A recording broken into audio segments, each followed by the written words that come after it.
Bienvenidos, bienvenidas a un programa más de Praxis TV, programa de la Escuela de Filosofía de la Universidad Nacional de Costa Rica.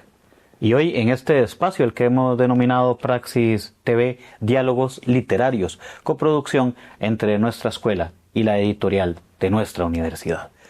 Hoy vamos a hablar sobre este libro que tenemos por acá, de la reforma de Córdoba a la extensión crítica. Un breve recorrido por la extensión universitaria latinoamericana. Para conversar sobre este libro nos acompaña en primera instancia Daniel Vindas en la co-conducción de este espacio, como ya es costumbre. ¿Cómo estás, Dani?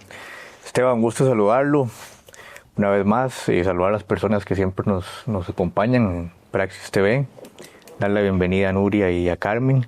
Gracias. Y bueno, un texto bastante sugerente, del cual siento que hay muchísimo que conversar, ¿verdad? Y sobre todo por el modelo de universidad que se sigue construyendo en la actualidad. Muchas gracias, Dani, por sacar el tiempo por acá. Y como decía Daniel, nos acompañan por acá, ¿verdad? Carmen Monge Hernández, con quien ya hemos compartido ampliamente en otro espacio de los de Praxis Conjunto de Extensión, y Nuria Garita Méndez. Méndez Garita. Pero puedo dejarlo Garita Méndez porque lo voy a hacer. ¿Quiénes son coautoras de este libro? ¿Cómo estás, Carmen? ¿Cómo estás, Nuria? Bueno, bien, gracias. Gracias, primero que nada, por la invitación. Yo estoy muy contenta, ¿verdad?, de estar aquí con el apoyo de Carmen, ¿verdad?, la compañía de Carmen, la amiga, la compañera. Este libro no solo habla de la historia de la universidad latinoamericana y de la universidad pública, sino que habla de muchas cosas que hemos compartido Carmen y yo a lo largo ya de bastantes años, y quisimos con por lo menos en mi particular interés, aportar a la universidad pública mucho de lo que la universidad pública me enseñó. Yo sigo aprendiendo de la universidad pública, a cómo está el día actualmente, las cosas que suceden en el mundo, releyendo el libro para poder aportar a este programa. Creo que hicimos un buen aporte a la parte ideológica, a las mujeres, a los estudiantes, a los docentes, a las docentes, y a la universidad en términos generales con este libro. No queremos que se quede solo en esas palabras escritas en hoja, ¿verdad?, sino trasladarlo a la acción. Bien. Y Carmen, tomando ya en cuenta esto que dice Nuria, pensamos y vemos el libro, ¿verdad?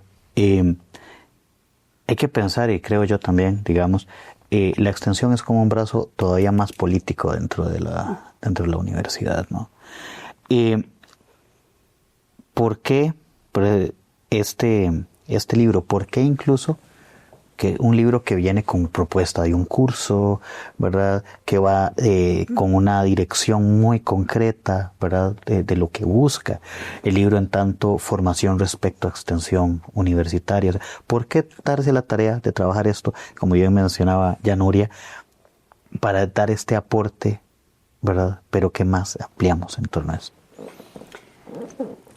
De la obra podemos decir muchísima historia personal, historia de reivindicación.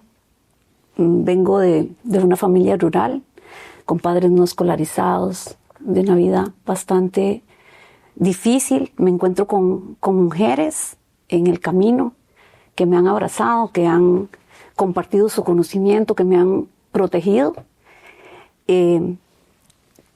Y entro a trabajar en la Vicerrectoría de Extensión en el 2005 junto a una mujer impresionante, Elizabeth Ramírez, y empezamos a acuerpar una función y a entender una función. La vida me permitió encontrarme nuevamente en el espacio áulico, en un máster que me deconstruyó también muchísimo, un máster de cooperación al desarrollo. Y bueno, ahí también encontramos epistemologías del sur en el norte, ¿qué nos dimos cuenta? Nos dimos cuenta que se conoce poco de la función de extensión. Pensamos que la extensión comienza con la fundación de la universidad en 1973, 1974. Pero cuando ya empezamos a transitar por los textos, estamos hablando de que todos somos generaciones en donde todavía la internet no era el día a día y todas las bases de datos, no estaba ChatGPT para hacerle consultas. Nos empezamos a dar cuenta de que habían grandes vacíos de lo histórico, lo filosófico, toda la pugna ética, política, pedagógica, todo lo que bebimos a partir de 1918 con la reforma de Córdoba. Entonces, debo, con honestidad, y creo que en nombre de las tres, porque aquí no está la cubana, la colega cubana, Marixa González, que ya había transitado mucho antes que nosotros, porque ya tenía el doctorado cuando nosotros apenas estábamos comenzando a nadar en este océano de pasión política, de ideología, como decía Nuria. Cuando nosotros nos acercamos nos dimos cuenta de esa necesidad de disponer de material bibliográfico que nos hiciera comprender de manera rápida ese llenado político. Entender por qué la extensión tiene que saber en contra y a favor de quién está, con quién es la prioridad. Y bueno, evidentemente ahí nos acompañamos, como sabemos, el libro recorre y toma también, bebe de Amartya Sen. Pensamos que también son epistemologías del sur, un indio transitando por el cambio de la lectura de la economía, la unidimensionalidad, ¿no? Todo centrado en lo económico, la mercantilización, la objetivización de los cuerpos, de las personas, la producción. Entonces, lo que nuestra aspiración, digamos, que nos guiaba era disponer de un material que sirviera de material bibliográfico para un curso, pero también para encontrarnos como docentes, hacer un llenado político y empezar a entender por qué la extensión es antihegemónica. Y con ello, por supuesto, ¿verdad? Entonces, anticolonialista, antiimperialista, anticapitalista, antineoliberal y antipatriarcal. Y por supuesto, en el contexto neoliberal de ultraderecha, ¿por qué nosotros podríamos ser, la extensión me refiero, la que guíe la universidad pública y particularmente la Universidad Nacional, que se concibe como universidad necesaria, como la Universidad Popular Costarricense? Esto honestamente es una síntesis de lo mínimo que tendríamos que saber sobre extensión para ya empezar a construir alternativas. Una cosita, hay muchos pensadores, digamos, a nivel latinoamericano sobre el trabajo de extensión, muchas opiniones sobre el trabajo de extensión, pero como lo dijo Carmen, la Universidad Nacional se ha caracterizado por eso de universidad necesaria o siempre necesaria, y hay que analizarlo con cuidado. ¿Por qué deberá seguir siendo siempre necesaria? Porque la Universidad Nacional ha estado en las comunidades, sean estas rurales, urbanas, ha salido de su centro. La universidad pública en general ha salido de su centro. Es más, la universidad pública es más que la docencia, es investigación y es extensión. Pero como esta es la extensión, como ya lo dijo Carmen, es ideológica, es ver ese trabajo de las comunidades, es trasladar ese trabajo de las comunidades desconocido, es ese saber popular, ese diálogo de saberes. La universidad yo creo que lo ha sabido hacer, pero a veces dicen, salimos de la comunidad y hasta ahí llegó el trabajo. Y no. ¿Por qué? Porque no hemos repensado como académicos y académicas lo que significa ser extensionista y lo que significa que nuestros estudiantes sean extensionistas y que sean extensionistas desde donde estén. Porque ahora son estudiantes, pero más adelante son profesionales. Claro. Y ahí es donde queremos llegar con un impacto, ¿verdad? Pero no olvidemos que por eso yo decía al principio que para mí es como devolverle a la universidad, porque la universidad misma, sin proponérselo, voy a decir yo, me enseñó a trabajar. Desde que yo ingresé a trabajar a la Universidad Nacional, lo primero que aprendí era trabajar con la extensión. Y vi a muchos extensionistas trabajar al inicio con fuerza, pero con pocas posibilidades. Doña Romerí, por ejemplo. Que a veces me andaba buscando para que yo le leyera documentos y se lo revisara cuando estaba con el Isla Venado, ¿verdad? Uh-huh. Entonces ella, pero hacía unos esfuerzos y fue una de las pocas que hizo una publicación sobre el trabajo de extensión. Claro, y hay que ver una cosa acá, pensando esto que dices. Cuando pensamos en la Universidad Nacional, ¿verdad? Pensamos inmediatamente, ¿verdad?, en las humanidades, pensamos en lo que conforma la parte fuerte, ¿verdad?, que debería hacerlo, y también pensamos en el reto que implica no perder ese horizonte, ¿no? Porque ¿cuál es el discurso actual, ¿verdad?, económico, político en torno a las universidades? Que las humanidades no son parte de esta ecuación. Apostarle solo al STEM, ¿verdad? Dejando de lado las humanidades cuando ese no es realmente el camino, ¿verdad? Cuestionando las humanidades en sí mismas, y si lo vemos en el otro ámbito, ¿verdad?, las humanidades tienen que tener esta cuestión de la extensión, ¿verdad?, a mano, ¿no? Porque es esa forma de vincularse, como dice Nuria, con las comunidades que cuando lo hablamos a nivel político también son las que acuerpan a las universidades. La forma de vincularse a las universidades. Solamente cerrados en el STEM hay un aislamiento también de la comunidad porque la extensión se ve sacrificada en este sentido. Con un riesgo muy grande, que si nos acogemos a los que dicen las nuevas corrientes neoliberales y solo ese tipo de carreras, nos olvidamos de la humanidad. Uh-huh. ¿Verdad? Porque estaríamos, y del ambiente. Y del ambiente, por supuesto, Carmen, es que nos olvidamos del ambiente, nos olvidamos de los grupos que tienen menos opciones y que ahora se han hecho más grande la brecha. Nos olvida, pero ese concepto de una humanidad lo perdemos. No es que la esté mala. No quiero problemas con los amigos científicos, ¿verdad?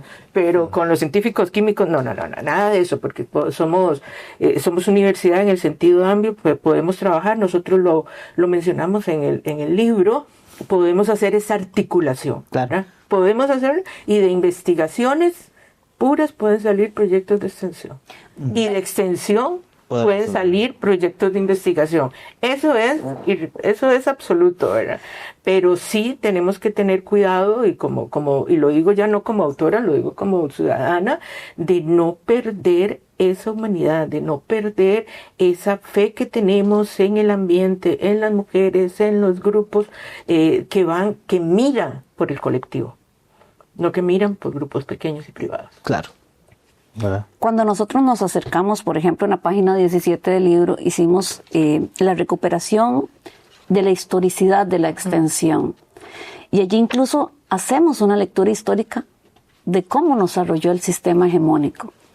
En 1918 eran otras realidades y ahí empieza la reforma de Córdoba. No la tenemos vigente en nuestro espacio. No es lo mismo estar en Argentina compartiendo con colegas, donde se siente esa energía, esa vitalidad, esa fuerza, esa convicción de crear una universidad nueva, una universidad distinta.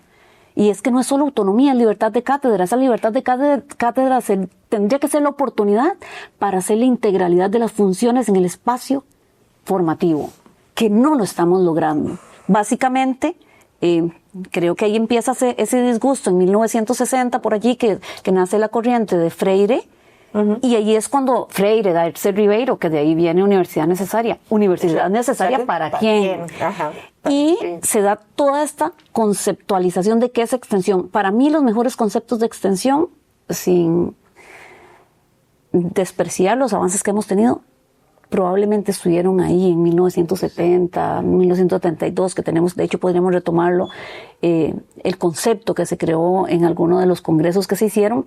Yo creo que los modelos, bueno, las etapas, ¿verdad? Entender que la extensión está en construcción, por eso es tan vulnerable y por eso tenemos que hacerle una apuesta. Y luego vienen ya los modelos de extensión y ahí calza totalmente con lo que estamos hablando. Uh-huh. Primero, cuando comienza la universidad, cuando se rompen los chalecos de esa universidad clasista, blanca, elitista, uh-huh, de clases, enfocada en lo religioso, hombre blanco, uh-huh, dominante, uh-huh, científica, positivista. Cuando empieza la universidad latinoamericana a decir, esta no es la universidad que nosotros queremos, pues empieza el altruismo, lo filantrópico, lo divulgativo. Y entonces empezamos a decir, bueno, pero esa extensión difusionista, tradicional, transferencista, no es lo que queremos. Entonces ya empieza Educación Popular a hacer su trabajo y ahí entra todo el pensamiento de concientización, de llevar a la acción, de la transformación social y ya lamentablemente nos arrolla el economicismo, el vínculo empresarial y bueno, eso tiene que ver con lo histórico, ¿no? Primera Guerra Mundial, Segunda Guerra Mundial, Guerra Fría y toda la reconfiguración europea sobre cómo volver a erosionar el sur, de dónde sacar para volver a reconstruir ese poder que han tenido ese imperialismo. Y entonces, claro, de nosotros pensarnos, porque aquí también hay un modelo de persona. ¿Qué tipo de persona soy? Soy consciente, estoy consciente críticamente, pensamiento crítico, como lo dice el Estatuto Orgánico de nuestra Universidad Nacional.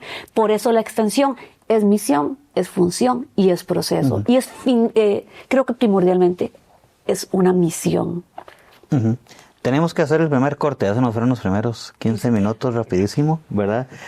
Pero además aquí nada más pensar una cosa antes del corte, no es gratuito también que ante el avance que hemos visto de discursos neoconservadores, la universidad pública sea un blanco en todos los países en los que está avanzando, ¿no? Pero hagamos una primera pausa y ya regresamos a Praxis TV, Diálogos Literarios.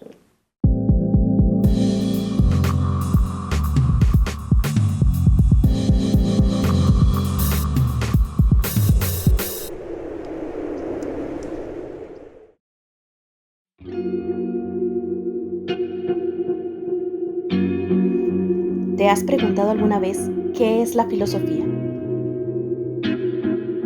Bueno, la filosofía es la búsqueda del conocimiento de todas las cosas. Del mundo, de la naturaleza, del ser humano. Es ir en búsqueda de la verdad. La filosofía se compone de distintas áreas que de manera crítica intentan analizar las relaciones entre los seres humanos, las relaciones con otras criaturas, la forma como conocemos y cómo razonamos sobre el mundo. En filosofía, el área de la lógica estudia los métodos correctos de la argumentación y el razonamiento, lo cual puede sernos muy útil para analizar discursos e ideas, como las que encontramos en la web y en las redes sociales. También la lógica se dedica al estudio de la deducción, lo cual la relaciona estrechamente con campos como la informática y la inteligencia artificial y nos permite acercarnos a ramas del conocimiento aparentemente distantes de la filosofía, como el caso de las matemáticas.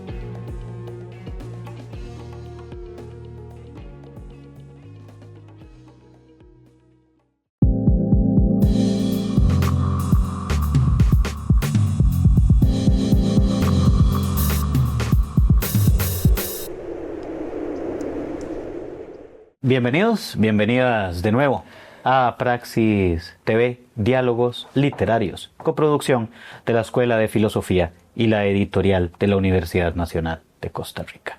Continuamos conversando sobre este libro que tenemos acá, de la reforma de Córdoba a la extensión universitaria. Continuamos en compañía de Carmen, de Nuria y de Daniel. Dani, te doy la palabra a vos para comenzar este segundo bloque. Muchas gracias, Esteban. Bueno, a mí me interesaría también, antes de hacer, digamos, alguna pregunta para seguir dialogando, quizá a modo de comentario, ¿verdad? Decir que hay un recuento de antecedentes muy interesante en el texto. Por ejemplo, vale la pena revisar cuál es el modelo de universidad que hay, digamos, en el marco de un proyecto que se conoce como colonizador, ¿verdad? Un periodo que ahí se define como de aislamiento social, ¿verdad? ¿Qué es lo que produce lo que ya Carmen ha desarrollado, que es lo de la reforma de Córdoba, ¿verdad? Todo lo que esto implica, casi como una suerte de estallido, ¿verdad? De una necesidad de transformación y de vanguardia, digamos, en el modelo universitario. Dentro de esas etapas que se han citado, ¿verdad? A mí me llama mucho la atención el papel de la pedagogía del oprimido, por ejemplo. Ubiquémonos en la década de los 60, ¿verdad? Paulo Freire. Y por supuesto que ya se ha mencionado el modelo de universidad necesaria de un Darcy Ribeiro. Más adelante otras propuestas. A mí personalmente me gusta mucho el modelo de ética de una Nussbaum, por ejemplo, que está presente, que es una autora también contemporánea. Es decir, que sigue produciendo. Últimamente también nos lleva a reflexionar sobre la ética animal, que es un tema que está presente, por ejemplo, en nuestra escuela, ¿verdad? En la bioética y demás. Eso está presente, digamos, en los recuentos, en los modelos de extensión y de universidad que habla el texto, pero hay una parte que me gustaría que tocáramos, que es la parte de lo multidimensional de la universidad, ¿verdad? Ahí se citan aspectos filosóficos, éticos, políticos, históricos, ¿verdad? Y epistemológicos. Y epistemológicos. Entonces yo creo que ya con esa parte, ¿verdad? Daría para conversar lo multidimensional y voy a usar un poquito el tiempo mío, me llama la atención cuando ustedes citan así muy directamente con qué tipo de sujetos, poblaciones o grupos trabaja la extensión, que son casi que infinitos, ¿verdad? Bueno, ya. Cuando nosotros teníamos la idea, tuvimos la idea de escribir este libro, pensamos en que era importante conocer esa evolución de la extensión, pero sobre todo a partir de la reforma de Córdoba, porque cuando empezamos a hablar estaba celebrándose ese aniversario de la reforma de Córdoba y entonces dijimos, no, ahí hay un hito muy grande que se ha perdido en la universidad actual, pública actual. Y no te voy a decir en las universidades privadas, ni lo conocen, ¿verdad? Y se lo digo con conocimiento de causa. Pero nosotros empezamos a reflexionar sobre eso porque para empezar a desarrollar tu idea hay que conocer la historia para ir viendo esa evolución. Y en América Latina hemos tenido grandes pensadores que reventaron con la reforma de Córdoba. No podemos olvidar un Martí, por ejemplo. Ni podemos olvidar también a un Rodó con su Ariel. Y los menciono porque se ven desde la literatura, yo como especialista en literatura los estudié, y verlos a través del ojo de la extensión universitaria ha sido una relectura muy interesante. Entonces quisimos retomar eso. Los pensadores como Freire dieron un salto cualitativo y dieron un segundo empuje a la teoría de las universidades. Y por eso repito lo que dije en un inicio, la UNA recoge mucho de eso. Entonces para nosotros es fundamental. Cuando vos hablas de los sujetos o los grupos a los cuales la extensión atiende, son muchos, porque somos todos y todas los que estamos ahí, hombres, mujeres, niños, ancianos, ciudades, pueblos, en fin, póngale el nombre que está. Nosotros hemos visto, y esto es inagotable, el trabajo de extensión es vasto, y esa magnitud es la que a veces la hace controversial con otras corrientes filosóficas modernas, ¿verdad?, capitalistas neoliberales. En Garzo, que tomamos de referente, si le podemos llamar ideario, el modelo de extensión crítica. ¿Y por qué el modelo de extensión crítica? Bueno, bebe de todo el pensamiento latinoamericano. La extensión, al fin y al cabo, creo que es la mejor carta que tiene Latinoamérica para mostrarle al norte, para mostrarle al mundo, si estamos hablando de Occidente, al planeta. La multidimensionalidad es fundamental porque nos cuestiona a nosotros como docentes, como pedagogos, como investigadores, como personas investigadoras, cómo nos estamos ubicando nosotros en la ciencia. Ese paradigma, ¿cuánto me restringe? Entonces, claro, vienen los llamados de realmente hay un vínculo objeto-investigador. Conste, ni siquiera es objeto investigadora, ¿verdad? Porque todavía no hemos encontrado literatura que nos valide a nosotras dentro de la ciencia. Entonces, preguntarnos a nosotros, y bueno, ahí cito la página 94, cuáles son esas dimensiones del modelo de extensión alternativo o crítico. Y dice que tiene que beber filosofía nuestra latinoamericana, entonces probablemente comienza por eso con esa reforma, pero después viene todo lo ético y político. Y bueno, yo pensaría que tendríamos que tomar de lo moral, porque ahí la ética, desde mi perspectiva, es un saqueo más al pensamiento. Epistemológica, no podemos seguir pensando que la universidad es la que tiene la hegemonía y el dominio del saber, del conocimiento, y por tanto entonces construimos con los que están en territorio. Si nosotros analizamos los textos que utilizamos dentro de la malla curricular, son eurocéntricos o del norte, escritos con otras realidades, con otras perspectivas, con otras visiones de vida. Claro, entonces la extensión no es que da posibilidad solamente que la investigación empiece a generar núcleos vinculados a las realidades sociales, es que construye con los sujetos, desde su conocimiento relacional, histórico, de su historia de vida, del conocimiento empírico, de todo lo que ha transitado durante décadas mano a mano por las personas, el conocimiento ancestral, toda la forma en que vemos el mundo, cómo nos interrelacionamos con la naturaleza. Si analizamos, bueno, Costa Rica ya está logrando tener, no sé, cerca del 60-70% de la superficie con cobertura boscosa. Somos un ejemplo para el mundo de cómo convivimos dentro de todas las incoherencias que tenemos. Entonces, claro, epistemológicamente ya nos llama a hacer diálogo de saberes. Entonces, sí requerimos hacer esta capacitación, necesitamos leer más, necesitamos hacer este pacto con la extensión universitaria, porque requerimos de material bibliográfico, requerimos de metodología, de teoría, de método, de epistemología, de llenado político, de material que nos permita llevarlo al aula y permitirle al estudiantado transitar por una docencia realmente, por una formación realmente integral, con miradas. Y bueno, ahí evidentemente lo pedagógico tiene una función fundamental, pero lo cultural y ambiental, género particularmente, es imperativo. Ese transitar nos lleva con las comunidades, ¿verdad? Porque la universidad tiene que salir y la extensión está en la llamada por su naturaleza, por su esencia, a salir. Y lo pego con algo que dijo Carmen, nosotros lo tenemos que llevar al aula. Sí, claro, y lo tenemos que llevar a la transformación del currículum, porque no podemos crear planes de estudio, programas de curso, simplemente sentados en un escritorio. Nada más. Y con un grupo de libros del cual perdemos la perspectiva desde dónde vienen, desde cuál centro están, el centro europeo, el norte, o qué sé yo. Tenemos muchos pensadores latinoamericanos. El libro presenta y tiene una bibliografía que se puede perfectamente consultar, es accesible, y debemos llevar al aula lo que aprendimos en los procesos de extensión, pero también debemos llevarlo al plan de estudios.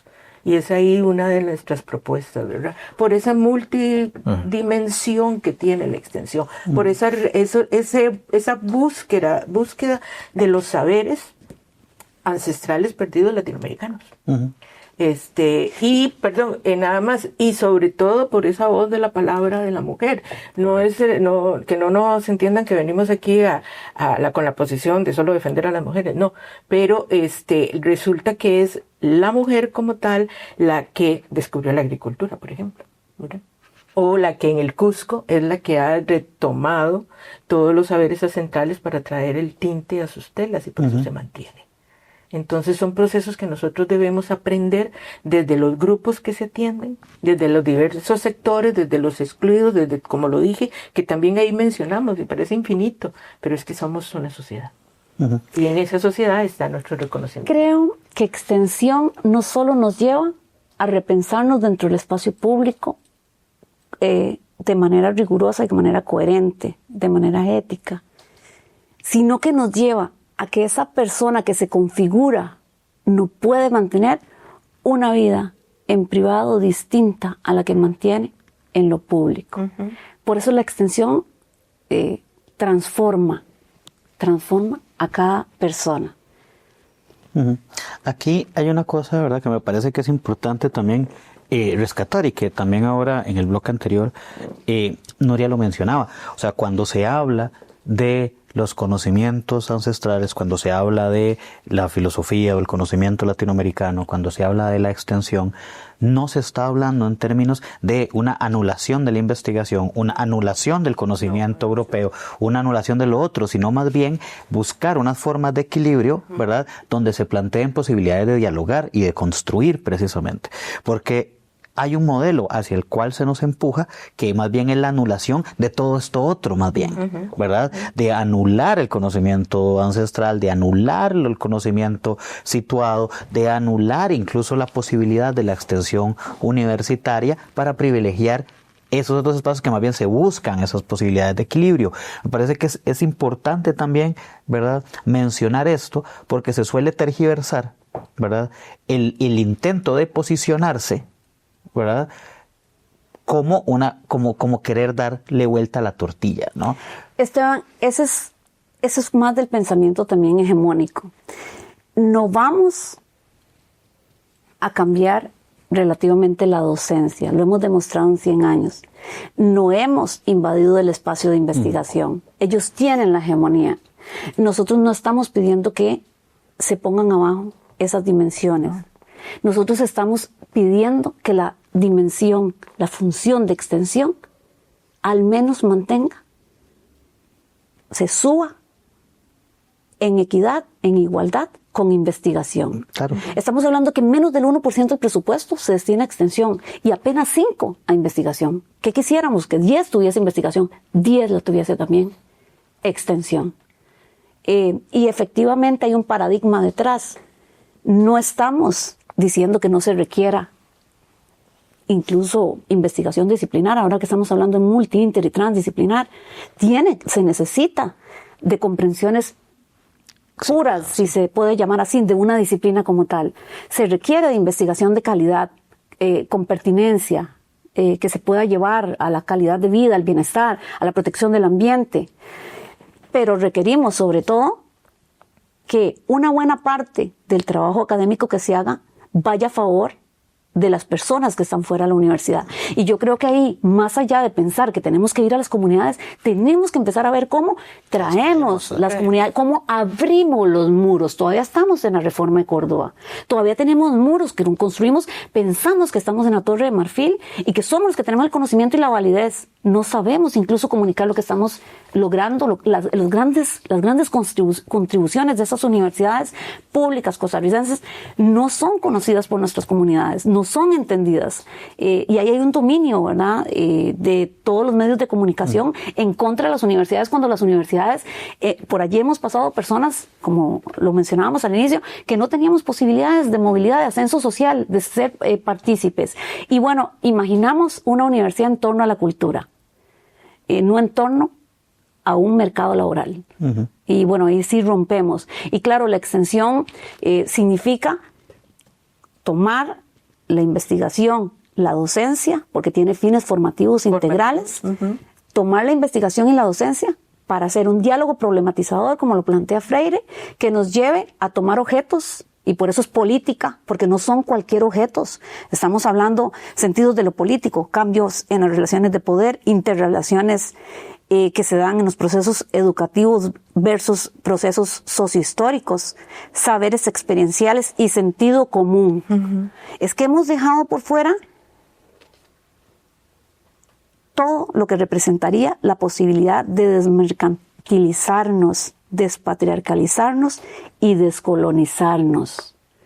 Simplemente como docente, muchos de nuestros colegas, muchas de nuestras colegas se dedican simplemente a tomar un libro, hacer educación bancaria.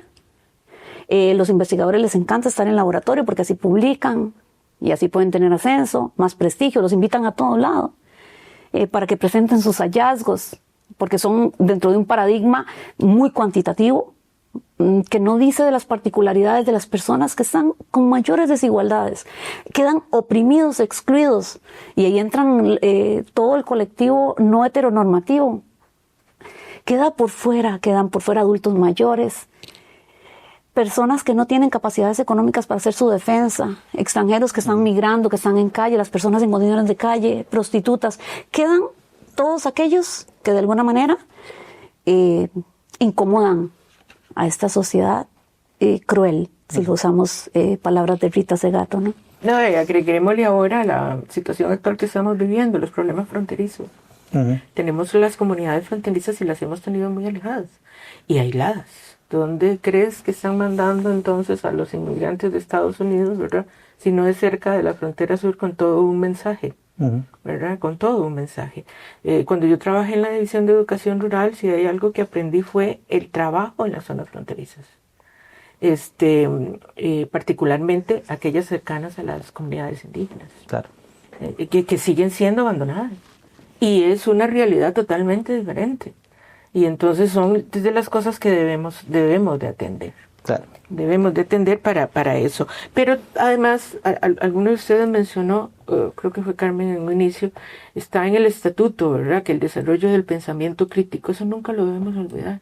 Y esa fue una gran enseñanza de Freire, porque debemos de problematizar nuestra circunstancia para buscar soluciones, pero soluciones que vayan en beneficio de todos.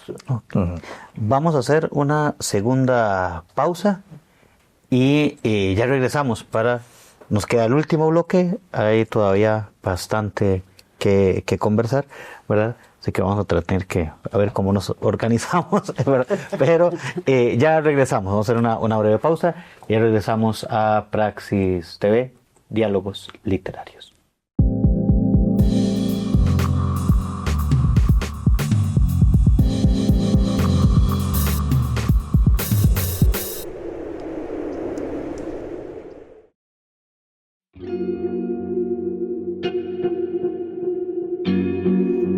¿Te has preguntado alguna vez qué es la filosofía? Bueno, la filosofía es la búsqueda del conocimiento de todas las cosas. Del mundo, de la naturaleza, del ser humano. Es ir en búsqueda de la verdad. La filosofía se compone de distintas áreas que de manera crítica intentan analizar las relaciones entre los seres humanos, las relaciones con otras criaturas, la forma como conocemos y cómo razonamos sobre el mundo.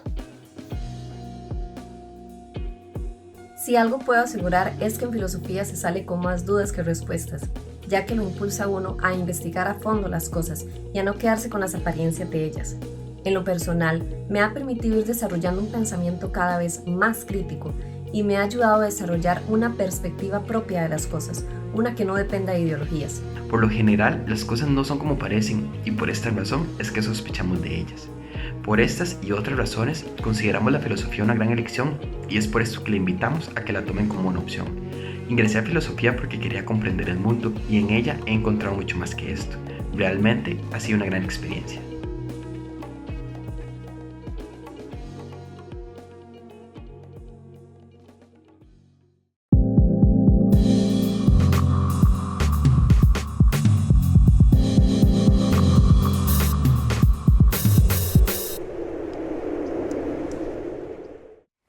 Bienvenidos. Continuamos acá en Praxis TV, Diálogos Literarios, en compañía de Carmen, de Nuria y de Daniel, conversando sobre este libro, de la reforma de Córdoba a la extensión universitaria, que de paso, ¿verdad?, lo pueden conseguir en la librería de la EUNA o en el catálogo en línea. Hemos hablado de un montón de cosas y quedan un montón de cosas por fuera. No, todavía. El libro también nos presenta un tema importante sobre feminismo, sobre ecofeminismo, sobre el enfoque de las capacidades y sobre la curricularización, ¿verdad?, de la extensión. Entonces, quizá si empezamos por esto último, ¿verdad?, que es relevante en términos de la puesta en marcha, ¿verdad?, de una propuesta como esta que plantea el libro.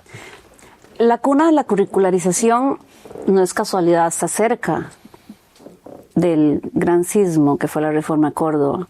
Quienes comenzaron este camino fueron uruguayos, argentinos, y evidentemente era una pasión y por eso nacía este documento, porque era la posibilidad de ponernos a hablar todos y tener un lenguaje común. En el 2020, con la gestión de Martín Parada como vicerrector, y con el marco de las políticas de extensión universitaria, entra con mucha fuerza la idea de por qué, si nosotros somos extensionistas en la Universidad Nacional, nos destaca esto a nivel nacional, ¿por qué no hay un curso de extensión universitaria? Cuando empezamos a poner esto en la palestra, lo primero que encontrábamos era cuestionamiento. ¿Y por qué un curso de extensión? Entonces siempre hemos dicho, ¿por qué no cuestionamos uno de investigación y sí el de extensión? Comenzamos con un diseño de un curso. Es un curso optativo libre, 3 créditos. Comenzamos con la Escuela de Planificación y Promoción Social, que era también la cuna de la extensión universitaria curricularizada en los contenidos de la carrera. 1 año en comunidad transitan esos estudiantes, construyendo conocimiento, poniendo la disciplina, conectando con instituciones, tejido social, mujeres, niñez, organizaciones locales, para hacer, de alguna manera, una contribución al conocimiento desde las necesidades sentidas. Este curso ha permitido que hasta la fecha ya transiten alrededor de unas 700 personas en la Universidad Nacional. Hay 10 docentes, 10 mujeres. También quisimos hacer que esto comenzásemos por aquellas que han sido históricamente marginadas. Entonces dijimos, ¿cuántas de las extensionistas de esta universidad les falta un cuarto de tiempo? Que tengan experiencia, 4 años de experiencia. Les dimos una capacitación que necesitábamos, todo este barrido que estamos hablando en este libro, pero también necesitábamos trabajar metodologías, y por eso no nos desconectamos de investigación, porque utilizamos investigación, acción participativa. No creo que podamos llegar en un curso a ello, pero lo podemos tratar de hacer dentro del aula. El proceso educativo como un proceso de transformación, no centrado en contenidos ni en resultados, sino en el proceso vivido real, llevar esto a la práctica, hablar de, por ejemplo, lo que representa feminismo, género, derechas, izquierdas, ideológicas, quiénes son los excluidos del sistema, quiénes son los que tienen privilegio, quiénes son los que no, y dónde estamos ubicados nosotros frente a esa información. Sentir el cuerpo, sentir el dolor, sentir la indignación, para empezar a decir, yo puedo cambiar el mundo, me puedo cambiar a mí mismo, puedo hacer un tránsito hacia otro mundo posible. Entonces, nace ese curso de extensión. Actualmente estamos trabajando con el equipo de la Vicerrectoría de Extensión en la idea de tener prácticas estudiantiles comunitarias. Nadie, no he escuchado a alguien que diga no tenemos que hacer prácticas profesionales, no tenemos que cuestionamiento de tesis, pero cuando dijimos prácticas estudiantiles comunitarias, empieza un gran dilema. Y es cómo hacemos para llevar a todo el estudiantado a todas las esquinas de Costa Rica. Desde mi perspectiva, los problemas están aquí mismo dentro del campus universitario. Aquí tenemos compañeros que tienen ingresos que no les alcanzan para comer, aquí tenemos violencia, aquí tenemos hostigamiento, aquí tenemos pedagogías que hay que mejorar. O sea, tenemos todo en torno a una cultura, muchísimos temas que tratar, y por eso entra la curricularización de la extensión. Es un proceso, son 18 semanas, no alcanza. Este libro apenas comienza a movilizar, se trabaja mucho desde el proceso, como les mencionaba, y yo creo que es un gran aporte que tenemos nosotros, no solamente para Costa Rica, que es nuestro anhelo, ¿verdad? Ya la Universidad de Costa Rica tiene el trabajo, el TCU, que le llamamos el trabajo estudiantil comunal universitario. El mismo lo tiene la UTN, la Universidad Técnica Nacional, y la UNA tiene que dar ese paso. Pero dimos uno que fue tener dentro de la currícula. ¿Qué esperaríamos? Que hayan posgrados. Se está trabajando en un doctorado de extensión universitaria para toda Latinoamérica. Que imagínate lo que significaría que todos en igualdad transitáramos. No sé qué dirían ustedes que han podido tener acceso a este material. ¿Qué significaría para un docente transitar por esto? ¿Qué significaría para un estudiante antes de graduarse haber encontrado ese llenado político? Una mujer habitada, Yoconda Belli, no sé por qué, es encontrar ese sentido del por qué estamos dando una lucha y por qué nosotros mismos tenemos que ya no guiarnos por el consumismo, por lo superficial, por tener, y por eso ahí entra también el enfoque de las capacidades. Cómo nos centramos entre lo que el ser, entre aquello que queremos o anhelamos ser y hacer, y cómo conectamos eso. Es más o menos un poco la línea que hemos estado soñando. Como le digo, somos 10 mujeres impartiendo el curso. También lo hemos tenido en la sede Chorotega, sede Brunca y el campus Omar Dengo primordialmente. Pero no llegamos de los 18,000 estudiantes, como les decía, No llegamos a 700 todavía que han pasado por ese proceso. Mira, las universidades, nosotros pusimos que debe ser brindar una formación transformadora, debe cambiar. No venimos solamente a que nos llenen de conocimiento, ¿verdad? Sino que tenemos que ver cómo vamos a trasladar ese conocimiento y a promover un cambio desde nosotros para otros y para otros, para una sociedad. Por eso yo decía que participar de los procesos de extensión viene siendo fundamental para la renovación curricular, para la renovación de pensamiento, para la criticidad. Porque tenemos que ver la realidad para poder trasladarla. No podemos pensar en un currículum fijo y que lo que está escrito ahí en ese programa o en ese plan de estudios es lo que es. No, deben estarse revisando. A veces las corrientes nos han metido en ciertos esquemas que nos hacen ser un poquito cuadrados, pero eso no quiere decir que desde la docencia, desde mi docencia en el aula, con mis estudiantes, yo no pueda favorecer el cambio. Al contrario, puedo favorecer el cambio. Y después llevarlo a la práctica por los mecanismos establecidos, ¿verdad? Ya para promover un plan de estudios nuevo, porque lo puse en práctica, porque me dio resultados, porque fui con mis estudiantes a X lugar y trasladé ese conocimiento. Porque no es solo el aula, 4 paredes, la universitaria. El aula es más amplia. Yo complementaría eso que dice Nuria con que yo tendría que romper la idea de transferir. Yo creo conocimiento y creo conocimiento con el estudiante. Ese pensamiento crítico no nace de mí, nace de esa reflexión, esa entrega. Y bueno, tal vez cito un poco sobre lo que representa también. Conectando a Marta Nussbaum, ese florecimiento estudiantil, Marta Nussbaum, Alejandra Boni, mujeres que están pensando en el norte, Monique Leibas. ¿Qué dice un estudiante que logra cuando pasa por extensión? Desde lo que él valora, no desde lo que Carmen Monge, o sea, de manera inductiva, no desde lo que dice la teoría del norte, quienes han estado investigando, no, sino ellos. Ellos dicen, a partir de un curso de extensión yo logro tener perspectiva crítica de la realidad nacional. Algunos dicen, no conocía que existía Isla Venado cuando hacen una gira de observación en el curso. Pero esto no es con gente que lleva un curso, esto es con gente que ha transitado en procesos de programas, proyectos y actividades de extensión universitaria. Ellos dicen, yo definitivamente ahora soy sensible, tengo más cohesión y afiliación, yo tengo que hacer algo por las personas que están en desigualdad, que están viviendo esto. Yo tengo que ser una persona quizá mucho más humilde, más empática. Tengo que llenarme de nuevas habilidades. Visión social y ética de la profesión. Ya entendí para qué estoy estudiando esto. Es porque esto le va a servir a otras personas y le da bienestar y yo voy a contribuir a tener un mundo distinto.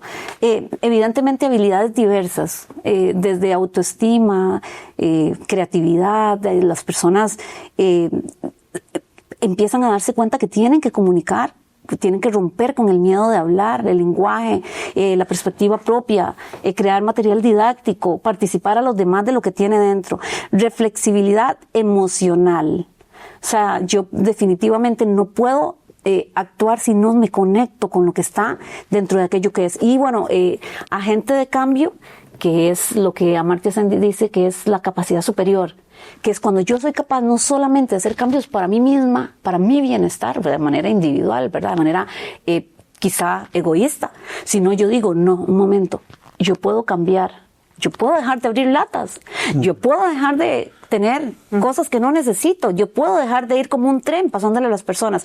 No, yo, además de ser una mejor persona, si lo podemos llamar así, también puedo hacer que otras personas estén mejor. Y bueno, hay cierto reporte también de esa capacidad en el estudiantado. También el libro toca un poquito sobre qué anhela la comunidad. Y bueno, también ahí se nos caen un poco los papeles, ¿verdad? Porque no es solamente que hagan emprendimiento y mercadeo y que vendamos y que los pongamos a producir y por eso entra género mucho ahí, ¿verdad? Porque entonces reproducimos a veces un modelo en la extensión universitaria. Duele muchísimo y lo cuento con dolor cuando vamos al proceso de extensión y vemos a las mujeres cocinando, haciendo las tortillas, el picadillo, aquel estar, aquel querer, aquel amar, entregar el cafecito, el agua dulce, y los hombres sentados, los machos, tomando decisiones sobre para qué extensión. Esto nos cuestiona mucho, por eso nos interpela. El curso es un espacio para hablar de eso.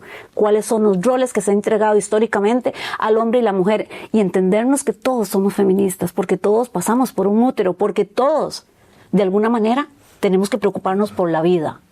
Y no solamente por las cosas más banales, lo que nos está dominando, la hegemonía, ¿no? De consuma, duerma, levántese y siga consumiendo. Claro. Sí, por eso decía Carmen, no es egoísmo, porque si queremos transformar, los primeros que debemos transformar somos hacia nosotras mismas, hacia ustedes, cada uno, hombre, mujer, debe ser sentir esa transformación.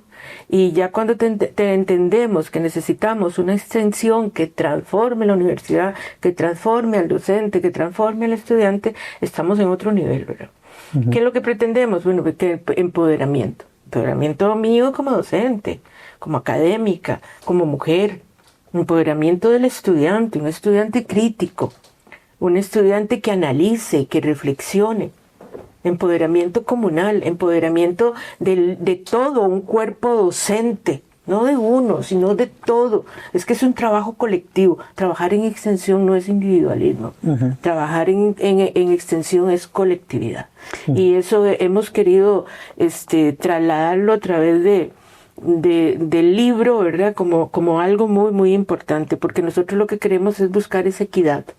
No queremos sentirnos superiores, no, pero sí lo que queremos es lograr una transformación en la sociedad, y que la universidad, y vuelvo con el término, la universidad pública no deje nunca de pensar cuál es su función, ¿verdad? No somos transferencistas, no hacemos extensión porque igual que la responsabilidad social, comillas, empresarial, no es lo mismo.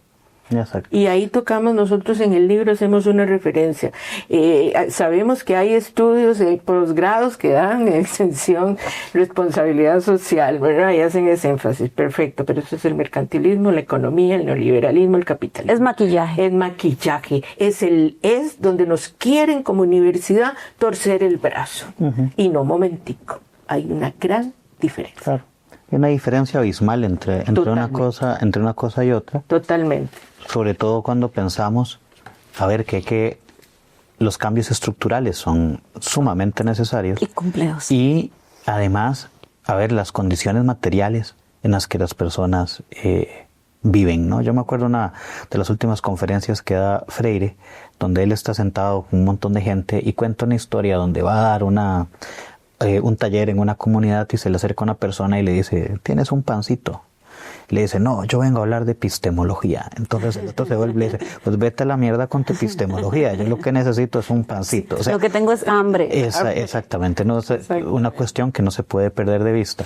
En tanto como desde este brazo político también hay que buscar, porque finalmente la caridad, que eso es la responsabilidad social empresarial, además de una forma de condonar impuestos, la caridad es simplemente invisibilizar lo podrida que está la estructura, ¿no? Pero bueno, nos quedan un par de minutos, Dani. Solamente algo que a modo de comentario, ¿verdad? Me parece que queda claro en el texto la refutación no solo de una idea, sino de una práctica que consiste en subordinar a las universidades a lo que se ha comprendido como corporatocracia. Vamos a decirlo así, es que las universidades podrían contribuir a que alguien tenga una pequeña empresa, una mediana empresa, excelente, ¿verdad? Pero hay una idea de educación según la cual debería subordinarse las universidades a esas grandes corporaciones, ¿verdad? Para obviamente seguir con una lógica capitalista, que es lo que se quisiera hacer en sistemas políticos como el nuestro, ¿verdad? Para no ver siempre para afuera, ¿verdad? Sino entender a qué obedece realmente la idea de universidad y a qué obedecen también recortes en la educación, por ejemplo, ¿verdad? Será, aunque ya no hay tiempo para hablarlo, pero será que más bien ese tipo de estrategias de investigación, de producción, de extensión generan una cierta incomodidad, ¿verdad? A nivel político, que después, con una serie de muletillas, ¿verdad? Lo que salen a decir es un montón de falacias. Cuando realmente lo que se quisiera es que se invirtiera más en becas, que se invirtiera más en programas y en proyectos de investigación y extensión. A mí me parece que deberían ir vinculadas siempre la investigación y la extensión, en el mejor de los casos, ¿verdad? Y a modo de proyección ahí al final en el libro, ¿verdad? Se pregunta como qué es lo que viene a futuro, porque yo creo que este libro nos plantea un futuro, pero también un presente. Es decir, ahí lo que dice al final del texto es que hay iniciativas para que estos cursos se puedan implementar, por ejemplo, en estudios generales, no sé, en la escuela de química, en la escuela de agronomía, cualquiera, y en otras escuelas, sí. ¿verdad? Entonces creo que esa consigna queda ahí abierta. Yo diría, y lo tendríamos que abordar en otro espacio, si realmente también nos han erosionado con todas las etiquetas. No al activismo, no al existencialismo, no al paternalismo, no a la filantropía, no al altruismo, porque entra otra vez esa separación, ¿no? Pero yo le diría a los compañeros extensionistas, a las compañeras extensionistas, que tenemos que establecer una lucha. Yo le diría a las universidades que establezcamos una lucha, porque los recursos del pueblo son para el pueblo. Y si el pueblo necesita tener alimento mientras está pensando, está reflexionando y está adquiriendo nuevos conocimientos, está construyendo conocimiento, construyendo futuro, tenemos que tener la posibilidad de financiar eso. Hoy no se nos permite financiar un refrigerio, aunque las personas con las que estemos trabajando tengan el estómago vacío. Entonces, claro, tenemos una complejidad que yo creo que como universidad tenemos que ir trabajando, y es incomodar, un poco de rebeldía. Tenemos que empezar a cambiar estructuras, porque las estructuras cada vez se están volviendo más rígidas y es más difícil encontrar espacios para dialogar. Y que las personas que están en desigualdad, que necesitan comer, vengan a generar espacios de transformación, de autonomía. Pensaría que nos quedan cambios por delante. Hay sectores muy poderosos detrás de todo eso, ¿verdad? De lo que menciona Carmen. Pero sin embargo debemos de seguir dando la lucha. No es casual en estas circunstancias actuales que se reduzcan becas, que se reduzca en educación, ¿verdad? Lo estamos viviendo. No es casual de que se promueva un límite en el nivel donde pueden llegar las personas a educación, o su endeudamiento desde muy joven, para que usted no pueda aspirar a más. Eso no es casual. Bueno, tenemos el presupuesto, si no me equivoco, de educación más bajo en años. Pero bueno, ¿verdad? Que ya no llega ni al 8%. En inversión social. No lo quiere dar. No solo en educación, sino en toda la inversión. Salud, la caja. Salud, educación, cultura está prácticamente invisible. Cultura dice que no lo necesita, con este ministro, ¿verdad? Perdón, pero eso dijo. Y entonces todo lo que es en sentido humano, y en la humanidad, lo dije anteriormente, no debe. Claro, ahí hay un tema y bueno, ya tenemos que cerrar y esto es otro programa, ¿verdad? Pero finalmente, tanto recorte en tantas áreas, el único objetivo que tiene es poner a pelear a todas estas áreas entre sí, por lo que queda. Correcto. ¿Verdad? Bajo la idea sacrificial, bajo un discurso de un reduccionismo económico enorme, donde lo primero es cancelar la deuda, y tenemos que preguntarnos de dónde viene la deuda y otras cuestiones, ¿verdad? Que no vamos a llegar a cancelarla que nunca. Nunca se va a pagar, porque es el automatismo, decía Franz Henke-Lambert, ¿no? Pero bueno, tema para otro momento, para el café después, ¿verdad? Muchas gracias, Carmen, Nuria. Gracias, Daniel. Gracias. Y muchas gracias a todos y a todas quienes hoy nos acompañan. Y nos vamos con este clip de ya una banda que hasta la hemos puesto bastantes veces por acá, Las Chicharras. Y esto que se llama Mudanza. Hasta la próxima. Chao.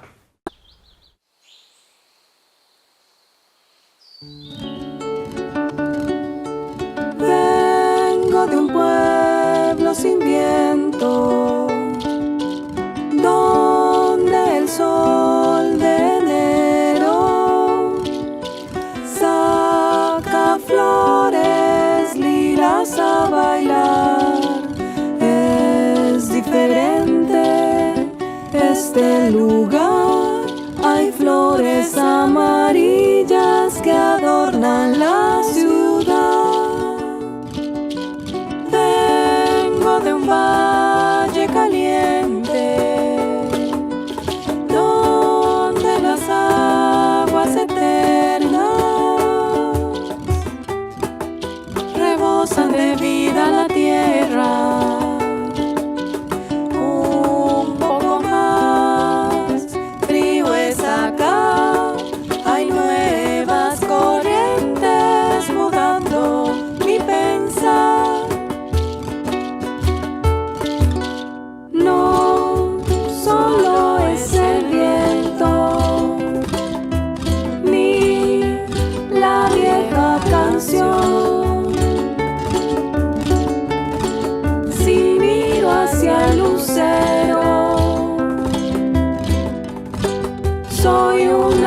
soy vos.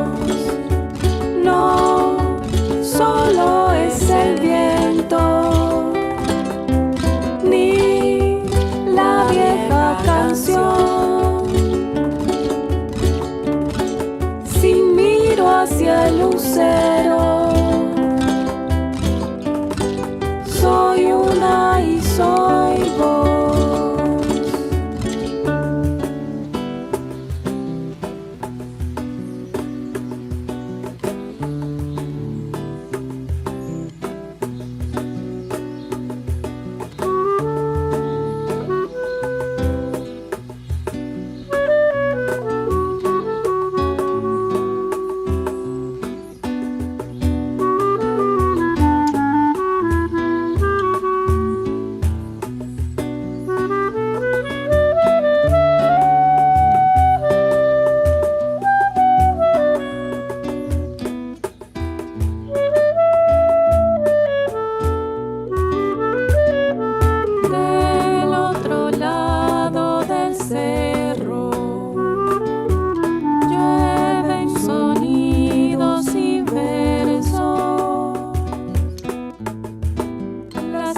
Dejaron su rastro. Prepararé otro jardín